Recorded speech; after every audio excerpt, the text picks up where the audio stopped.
नमस्कार, मैं हूं दीपक मुनि और आप हैं मेरे साथ है टीवी पर। तो 5 साल के गैप के बाद चाइनीज विजिटर्स पर बैन हटाकर वीजा पॉलिसी को फिर से भारत ने रिज्यूम कर दिया है। ये एक मच रिक्वायर्ड डेवलपमेंट है भारत और चीन के आपसी रिश्तों में, जो गलवान स्टैंड ऑफ के बाद से बेहद खराब हो गए थे। गलवान स्टैंड ऑफ के बारे में आपको मालूम होगा, लद्दाख रीजन के गलवान वैली में भारत और चीन की सेनाएं पेट्रोलिंग के वक्त आपस में भिड़ गई थी। हैंड टू हैंड कॉम्बैट हुआ था, जिसमें 20 भारतीय सेना के जवान और 45 चाइनीज जवान मारे गए थे। हालांकि चाइना ने सिर्फ 4 की बात ही एक्सेप्ट की थी। तब से वहां पर दोनों तरफ से सेनाएं तैनात हैं। हालांकि भारत और चीन के बीच लोगों का आवागमन कोविड-19 की वजह से बंद हुआ था, पर गलवान स्टैंड ऑफ की वजह से ये कभी दोबारा रिज्यूम नहीं हुआ। चाइना ने 2022 से इंडिया के स्टूडेंट्स और बिजनेस पर्संस के लिए ये रिस्ट्रिक्शंस लिफ्ट किया था, पर भारत ने ऐसा कभी नहीं किया। इनफैक्ट गलवान स्टैंड ऑफ की वजह से भारत की तरफ से ट्रेड रिस्ट्रिक्शंस लगाए गए, भारत में चाइनीज इन्वेस्टमेंट को रोका गया और 200 से भी ज्यादा चाइनीज ऐप्स को भारत ने बैन किया, जिसमें टिकटॉक, पबजी, शेयरिट जैसे पॉपुलर ऐप शामिल थे। 1962 वॉर के बाद से भारत चीन के बीच एक गलवान स्टैंड ऑफ सबसे बड़ा इशू बना था। इससे पहले 2017 में India, China, Bhutan tri junction point Doklam पर स्टैंड ऑफ हुआ था, पर वहां पर कैजुअलिटीज नहीं हुई थी। पर गलवान स्टैंड ऑफ में भारत के 20 जवान शहीद हुए, इसलिए यह इशू ज्यादा सीरियस हो गया।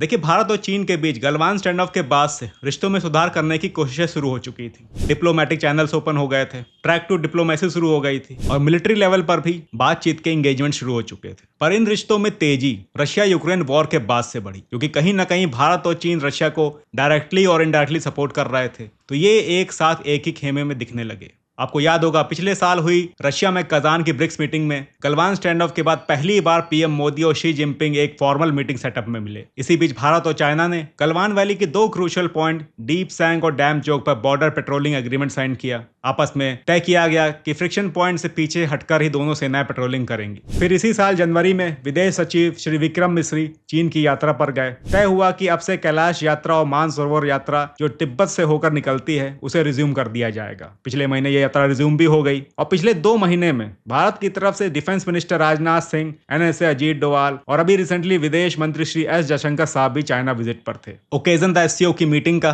कुछ इवन ऑड भी हुआ, पर अल्टीमेटली जो आउटकम निकल के आया वो आपके सामने। भारत ने चीन के लिए वीजा पॉलिसी रिज्यूम कर दी। देखिए, भारत और चाइना के बीच वैसे तो टूरिज्म बहुत ज्यादा हाई नहीं है। अगर आप स्टैटिस्टिक्स पर जाएंगे तो देखेंगे चाइना टॉप 10 में भी नहीं आता, US, Bangladesh and so on. फिर भी 2020 से पहले जब यह बैन नहीं हुआ था, तब 2019 में करीब 2 लाख वीजा भारत ने चाइनीज नेशनल्स के लिए इशू किए थे। तो कहीं ना कहीं टूरिज्म इकोनॉमी में चाइना का कंट्रीब्यूशन तो रहता ही है। देखिए, आपने नोटिस किया होगा कि जब जब ब्रिक्स या एससीओ की मीटिंग होती है, जहां चाइना, भारत और रशिया एक साथ एक मंच पर इकट्ठा होते हैं, भारत और चाइना के बीच कुछ ना कुछ पॉजिटिव डेवलपमेंट देखने को मिल ही जाता है। और इस साल एससीओ और ब्रिक्स की मीटिंग के बाद ये वीजा बैन हटाया गया। देखिए, इस वक्त जो जियोपॉलिटिकल सिचुएशन है, ये ऐसी कंडीशंस डेवलप कर रही है जो भारत चाइना को एक साथ एक पाले में खड़ा कर दे रही है। रशिया से ऑयल परचेज करने की वजह से यूरोपियन यूनियन ने भारत की ऑयल रिफाइनरी नायरा पर सैंक्शंस लगाए। ट्रंप रशियन ऑयल खरीदने पर 500% सैंक्शंस लगाने की धमकी दे रहे हैं। रशिया का साथ देने पर ब्रिक्स मेंबर्स पर एडिशनल टैरिफ लगाने की धमकी दे रहे हैं। नेटो चीफ मार्क रट बोलता है कि जाओ पुतिन को फोन करो और बोलो यूक्रेन से पीस कर ले, नहीं तो अंजाम तुम सबको भुगतना पड़ेगा। माने चाइना, इंडिया और ब्राजील को।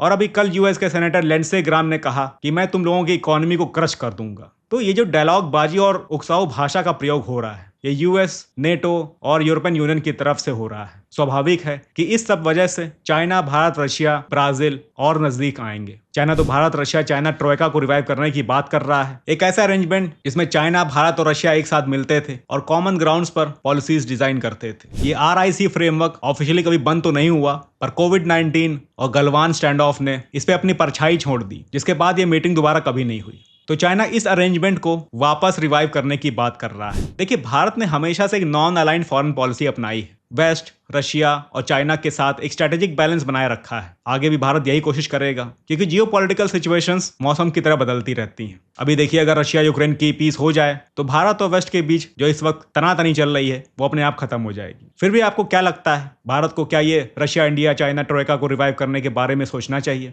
और क्या भारत के लिए चाइना, रशिया के साथ अलाइंड होना आज के जियोपॉलिटिकल सर्कमस्टेंसेस की डिमांड है? आपका जो भी सोचना है अपने व्यूज कमेंट्स बॉक्स में जरूर बताइएगा। तो मिलते हैं अगली वीडियो में, तब तक के लिए जय हिंद।